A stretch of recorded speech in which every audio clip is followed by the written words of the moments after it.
जिंदगी हर मोड़ पर एक नया सबक सिखाती है। कभी हंसाती है, कभी आंखों में नमी लाती है। जो समझ ले वक्त के इशारों को खामोशी से, वही इंसान जिंदगी को बेहतर सीख पाता है।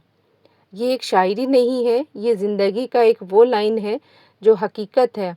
हम लोगों को अपनी ज़िंदगी में छोटी-छोटी चीज़ों का ख़्याल रखना चाहिए, क्योंकि आजकल छोटी चीज़ें हमारी किस बड़ी चीज़ का सबब बन जाए, ये किसी को नहीं पता होता है। तो मैं हूँ आप सबकी लाइव विद रानू। आज मैं अपना छोटे से व्लॉग में आप सबका वेलकम करती हूँ। और मैं जैसे रूटीन में रोज़ उठती हूँ, आराम से वैसी उठी। सुबह देखा बहुत तेज़ बारिश हो रही थी, उसको थोड़ा-सा वेदर एन्जॉय करा, बहुत अच्छा क्लाइमेट भी था। अगली पल देखा मैंने, जो मेरा दूसरा हाउस है वहाँ से बहुत सारे गमले आके खाली रखे हुए हैं। तो हम लोगों ने कहा चलो अच्छा है, जिसमें जो खाली होंगे उसको प्लांट इसमें लगाएँगे और जो ख़राब होंगे उसमें हटा देंगे। डेली की तरह अच्छी खासी ज़िंदगी चल रही थी और बहुत हम सब खुश थे अपने घर पे। और उसमें अगले ही पल हमें नहीं मालूम था ये क्या होने वाला है।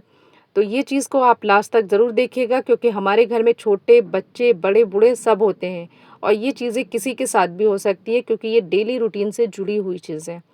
और फिर अगले ही पल मैं रूम पे आई तो मेरा चाची का बेटा सामने रहता, वो आया पज़ल लेकर। हमने उसके साथ बहुत एन्जॉय भी किया और बड़े मज़े से हम लोगों ने खूब एन्जॉय किया। और शुक्र है अल्लाह पाक का कि ये बच्चा चला गया था उस वक़्त जब ये सब हुआ, वरना ये जब देखता तो ये शायद समझ भी नहीं पाता ये क्या हो रहा है, क्योंकि बच्चे बहुत छोटे होते हैं और इनको बिल्कुल समझ में नहीं आता कि ये हुआ क्या।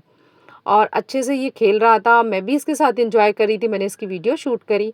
और फिर अगले ही पल मैंने कहा नहीं, मुझे कुछ भी दिल नहीं कर रहा आज खाने का, और मैं खाने के लिए मुझे हलवा बनाने का दिल कर रहा है। तो मम्मा ने मेरी कहा बना लो।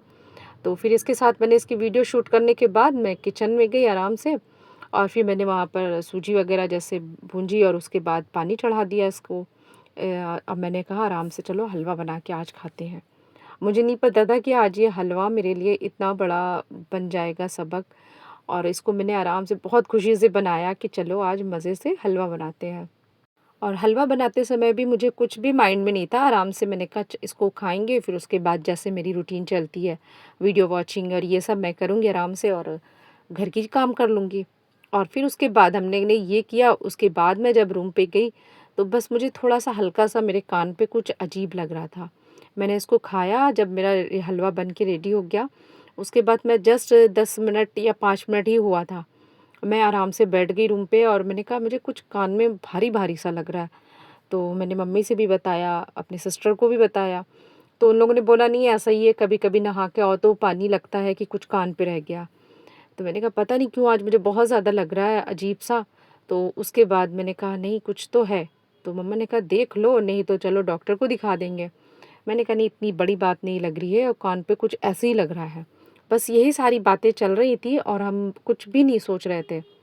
और अगले ही पल मेरा भाई आता है, तो भाई से मैंने कहा भाई मेरे कान पे देखो ना, कुछ अजीब सा लग रहा है, मुझे फीलिंग आ रही है कुछ अजीब सा। तो उसने बोला अरे ऐसे ही तुम्हें कुछ लग रहा होगा। फिर मैंने कहा नहीं प्लीज़ देखो तो मुझे कान पे। तो उसने क्या किया, मेरे कान को टॉर्च से देखा मोबाइल के, तो उस पे बिल्कुल क्लीन था। उसने कहा कुछ भी नहीं है। मैंने कहा नहीं मुझे फ़ील हो रहा है। ऐसा करो ये जो मैं ये जो तेल दिखा रही हूँ आपको, मैंने इस तेल को दिया। तो ये बहुत पैर के दर्द के लिए एक लोगों ने बताया था, तो मम्मा के पैर में इसको लगाने के लिए, और काफ़ी चीज़ें दर्द वगैरह के लिए भी था। तो इस तेल को मैंने क्या किया, थोड़ा-सा एकदम मतलब 2 पॉइंट होता है जैसे ना 2 बूंद, उस तरह से ढक्कन में निकाला और खुद देखा। मैंने कहा इतना तेल मेरे कान में डाल दो। हालाँकि उसने मना किया। उसने मना किया कि ये मत डालो, नुकसान ना हो, डॉक्टर के सजेस्ट डालो। मैंने कहा नहीं इतना सा तेल कुछ नहीं होगा, इसको डाल दो। जितना मैं हाथों में ले रही हूँ ना इसके ही मुताबिक था। फ़िलहाल अभी ये मेरे चोट लग गई थी, मैं उस पे लगा रही थी। बस इतना सा तेल मैंने कान पे डाला, जैसे ही गया मेरे कान पे और मैंने उल्टे ही, मुझे हल्का-सा लगा अजीब-सा। मैंने जस्ट अपने कान को एकदम हाथों पे ले लिया और ऐसे पलट गई। मैंने कहा कुछ है, बहुत तेज़ दर्द हुआ मेरे कान पे और मैं चीखने लगी बस एकदम, और हाथ में फिर बर्ट ले ली, क्योंकि पास ही रखी थी। मैंने उससे फ़ौरन साफ़ किया ऑयल को, और उसके बाद फिर मैंने कॉटन से भी उसको खूब साफ़ किया। ये ऑयल डालना मेरे लिए इतना बुरा सबक बन गया, मैं घंटों रोती रही, इतना चीख, जैसे लग रहा था कि सारा सामान का घर का फेंक दूँ, मेरी आँखें खुल नहीं रही थी। और इतना चीख-पुकार कि पूरे घरवाले मुझे सँभाल रहे, किसी का समझ में नहीं आ रहा क्या किया जाए। मम्मा मेरी दम कर रही, कह रही क्या है बेटा, सहला रही हैं, और फिर जल्दी से किसी तरह से 15-20 मिनट बाद हिम्मत करके पकड़ के गई, फिर मैंने उसको हाथ से साबुन लगा के साफ़ भी किया। तो समझ लो वो घंटों बाद मुझे आराम मिला। ये इतना मतलब इतना बुरा एक्सपीरियंस था कि मैं बता नहीं सकती। तो मेरा यही आज का मोटिवेट है कि आप कभी भी डॉक्टर के बिना, कोई भी बिना डॉक्टर के सजेस्ट के कान में कोई भी चीज़ें ना डालें, क्योंकि ये इतनी सी चीज़ कान में डालने से आज इतना बड़ा बवाल मेरे साथ हो सकता था कि मैं बता नहीं सकती।